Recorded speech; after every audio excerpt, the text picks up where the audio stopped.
అమ్మ పాఠాలకు స్వాగతం. ఈరోజు మనం ఆంధ్రప్రదేశ్ 7వ తరగతి తెలుగు వాచకంలోని సెకండ్ సెమిస్టర్లో 9వ పాఠం హితోక్తులు దాని గురించి ఈ వీడియోలో మనం తెలుసుకుందాం. హితోక్తులు అంటే మంచి మాటలు అని అర్థం. వినడం, ఆలోచించి మాట్లాడడం అంటూ కింద చిత్రం ఇచ్చాడు, కింద కొన్ని ప్రశ్నలు కూడా ఇచ్చాడు. దీంట్లో మొదటి ప్రశ్న, చిత్రాన్ని గమనిస్తే మీకు ఏమర్థమయ్యింది? చిత్రంలో తరగతి గది కనిపిస్తోంది. ఇక్కడ ఉపాధ్యాయుడు కనిపిస్తున్నాడు, విద్యార్థులు కనిపిస్తున్నారు. ఆదర్శవంతమైన తరగతి గదిలా అనిపిస్తోంది. ఎందుకు అంటే విద్యార్థులందరూ పాఠం వినడానికి శ్రద్ధగా ఉన్నారు. టీచరు పాఠం చెప్పడానికి సిద్ధంగా ఉన్నాడు. పిల్లలందరూ క్రమశిక్షణతో ఉన్నారు కనుక ఇది ఆదర్శవంతమైనటువంటి తరగతి గదిలా అనిపిస్తోంది.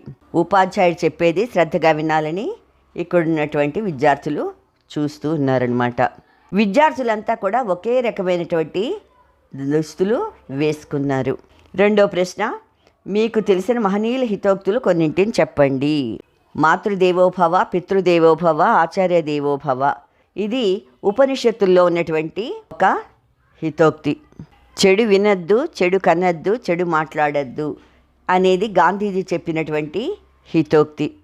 సత్యాన్నే పలుకు, ధర్మంగా ప్రవర్తించు అనేది కూడా ఉపనిషత్తుల్లో ఉన్నటువంటి ఒక హితోక్తి. తెలివైన వారు తమ మాటలతో విలువైన కాలాన్ని హరించరు. వాళ్ళెప్పుడూ కాలాన్ని కాపాడడానికి మాటల్ని పొదుపుగా పాటిస్తారు అనేది బ్రూస్ బర్టన్ చెప్పినటువంటి హితోక్తి. రేపటిది ఈరోజు చేయవలసింది ఇప్పుడే చెయ్యాలి అనేది కబీర్ దాస్ చెప్పినటువంటి హితోక్తి. మనిషికి మంచి మనసు ఉండాలే కానీ నానా విధాల సంపదలు వాటంతట అవే వస్తుంటాయి అనేది తులసిదాస్ చెప్పినటువంటి హితోక్తి. చిరిగిన చొక్కా అయినా తొడుక్కోగాని ఒక మంచి పుస్తకం కొనుక్కో అనేది కందుకూరి వీరేశలింగం పంతులు గారు చెప్పినటువంటి హితోక్తి అన్నమాట. ఇలాంటి హితోక్తులన్నీ కూడా ఆచరించదగినటువంటి మంచి మాటలు అన్నమాట. ఉద్దేశం చూడండి, నైతిక విలువలతో కూడినటువంటి ప్రవర్తన విద్యార్థులకు మార్గదర్శకం.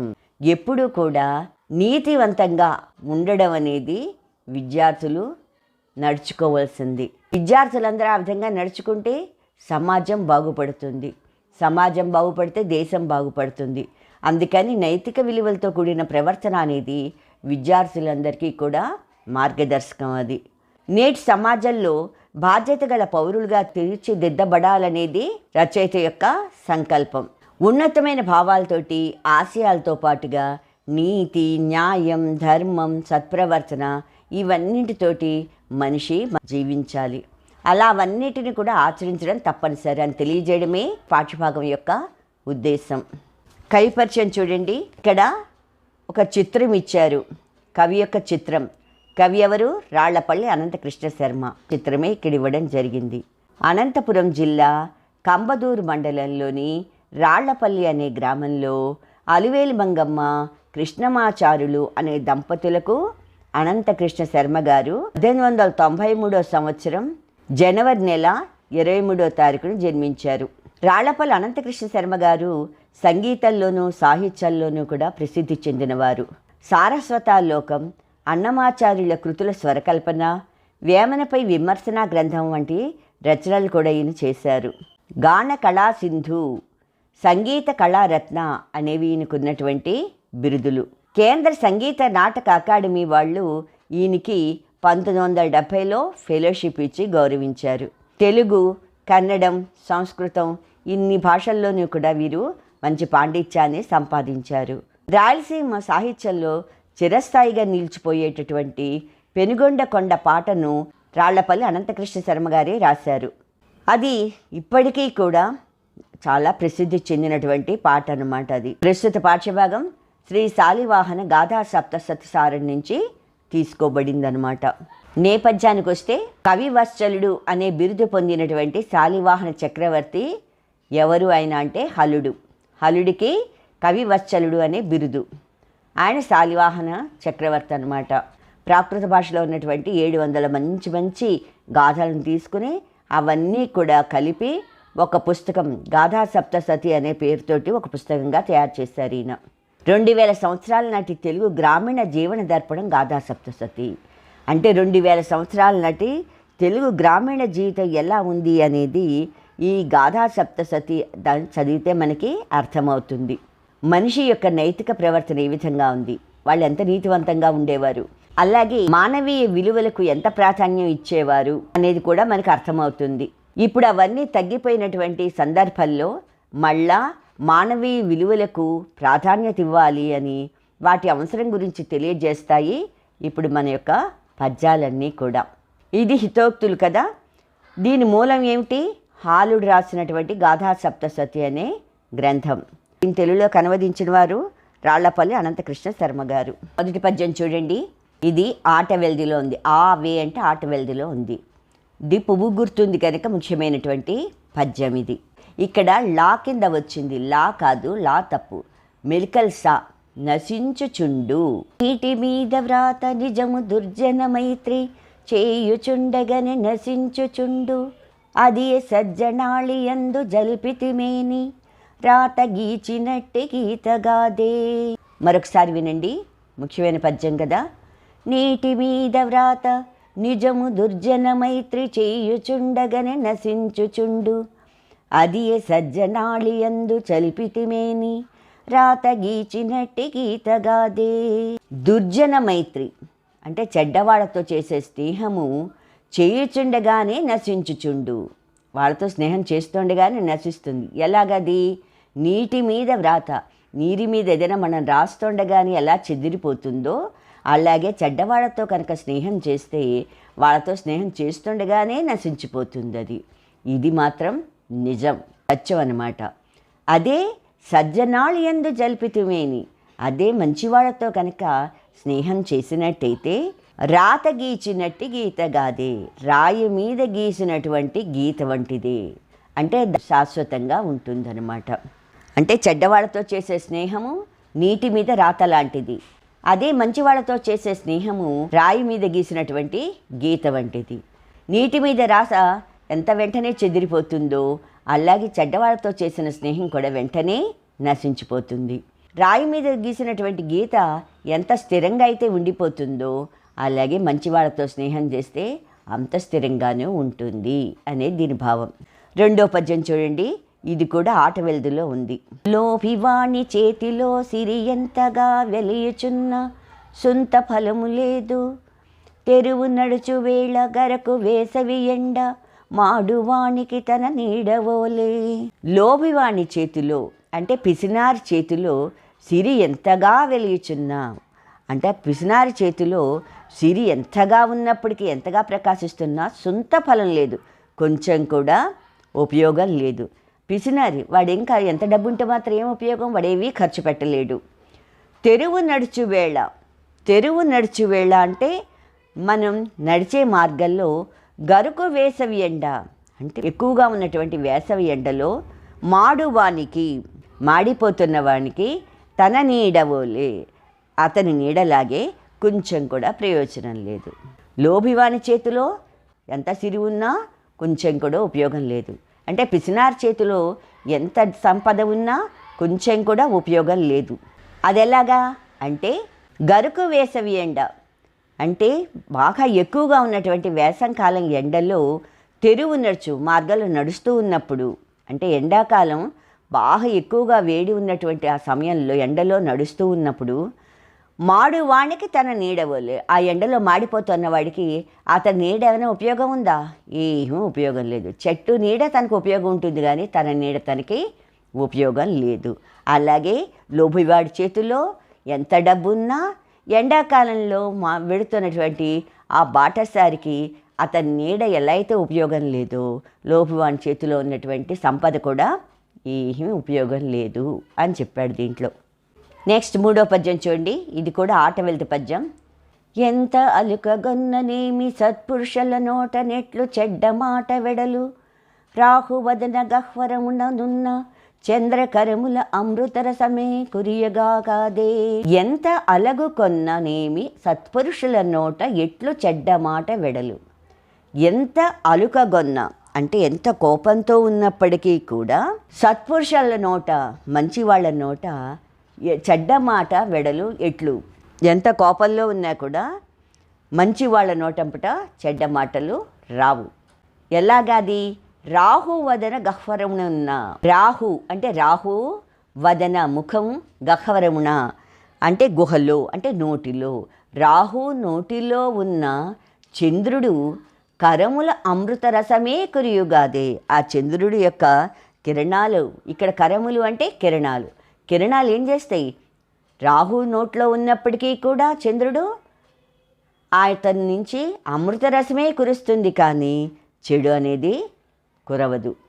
అలాగే మంచి వాళ్ళ నోట వాళ్ళు ఎంత కోపంలో ఉన్నా కూడా చెడ్డ మాటలు రావు అనేది దీని యొక్క భావం. మరొకసారి చూడండి, ఎంత అలుకగొన్నా అంటే ఎంత కోపంగా ఉన్నా సత్పురుషుల నోట ఎట్లు చెడ్డ మాటలు వెడలు.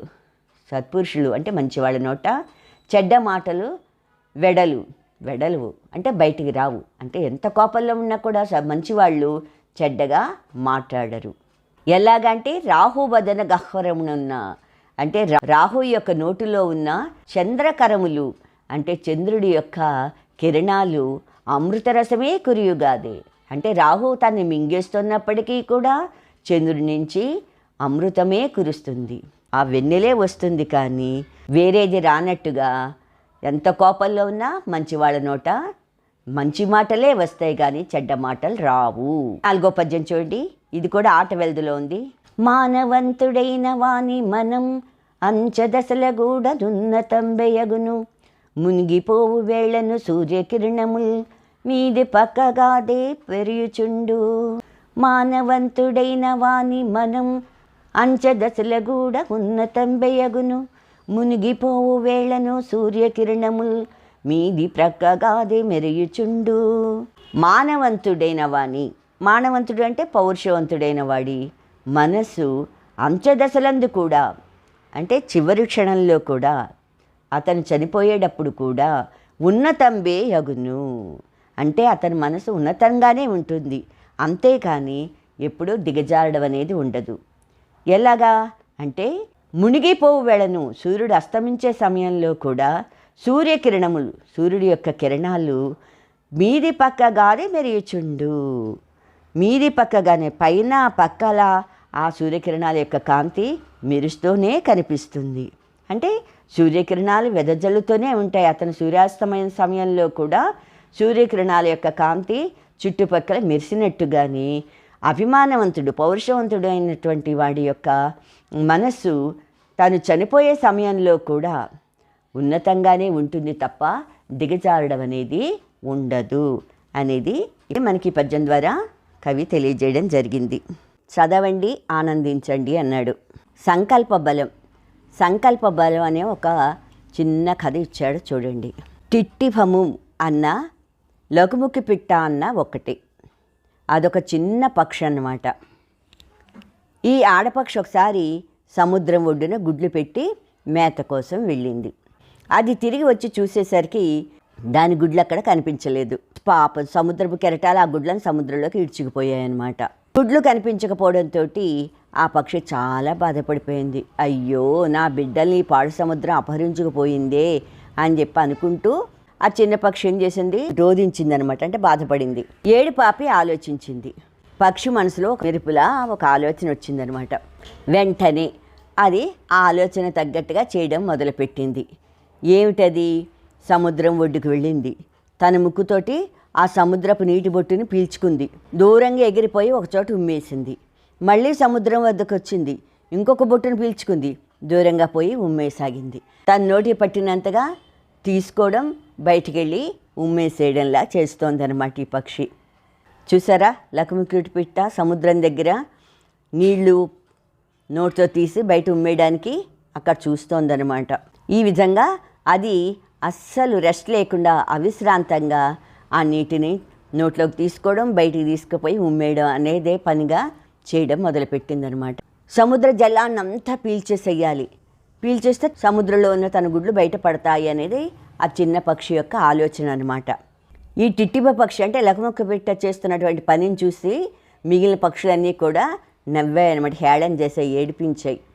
సముద్రాన్ని తోడేద్దామనుకుంటున్నావా, అది నీ వల్ల అవుతుందా అని ఎగతాళిగా మాట్లాడాయి అన్నమాట. మరికొన్ని ఏం చేశాయి, దాని కష్టం చూడలేక అయ్యో పాపం ఇది నీళ్లు తోడుతోందిగా, మనం కూడా హెల్ప్ చేద్దాంలే అన్నట్టుగా అవి కూడా సాయం చేయడం మొదలుపెట్టాయి.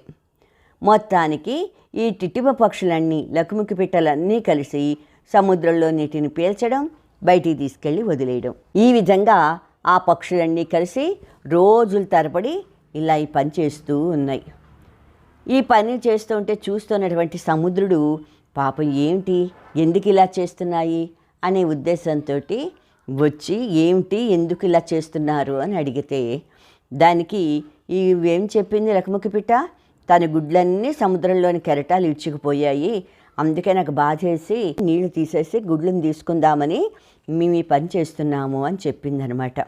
ఈ రకంగా సముద్రుడి దగ్గర మొరపెట్టుకుంటే ఆ పక్షుల యొక్క పట్టుదల, ఆ సంకల్పం, పాపం పిల్లల మీద అంటే సంతానం పట్ల ఉన్న ప్రేమ, ఇవన్నీ చూసి సముద్రుడి మనసు కూడా కరిగిపోయింది.